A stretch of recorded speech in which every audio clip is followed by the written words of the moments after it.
I think the thing that we've done more than just prepare for UTEP for 2 weeks, it's been getting better on what we've done, improving on our weaknesses in the first week, and then week 2 was completely dedicated to this opponent. With Mike Price returning, a guy that I have a lot of respect for, a guy that I grew up, going to games in person that he coached against my dad's teams. USC, Washington State were some great battles, some Drew Bledsoe, Todd Marinovich battles.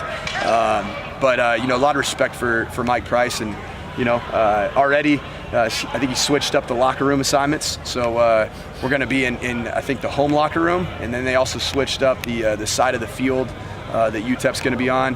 And so you anticipate, not a wholesale change by any stretch of imagination in terms of the schemes on both sides of the ball. It's it's very difficult to get done on a Wednesday practice and a Thursday practice. But Mike Price is known for some of the best trickeration in the game. So I expect fully for us to see some really, really good trick plays. And so we've got to be on the ready for that, because Mike Price historically has been an outstanding master of the deception. It's a little bit surreal for you coaching against a guy that coached against your dad when you were like 8 or 9 years old. Yeah, he does have 36 years of experience on me. A lot of years of being a head coach. Majority of his career, Weber State, Washington State. Obviously UTEP. He's had a terrific career. A lot of respect. And I think the big thing is that we just have to focus on our own execution. That's a big emphasis for us this week, is just make it about us being at our best for 60 minutes of the game, not concern ourselves too much with necessarily what's going on, prepare for the opponent, prepare for the schemes that they run in offense, defense, and special teams, be on the lookout for some trickeration.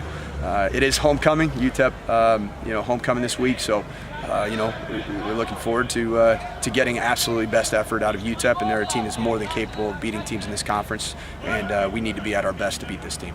Talked about making that October run.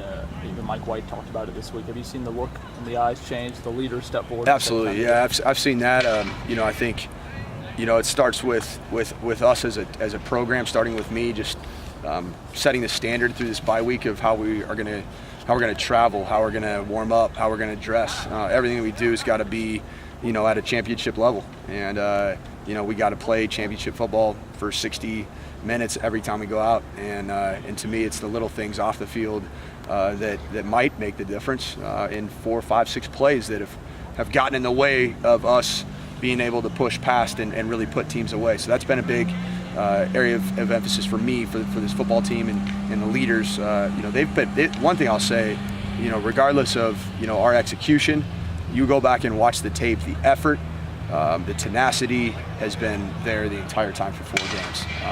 It's just been a matter of execution. That falls on all of us. That really falls ultimately on me, and that's why I felt like just being about all the minute details in every area has been, I think, a critical part of our preparation this week.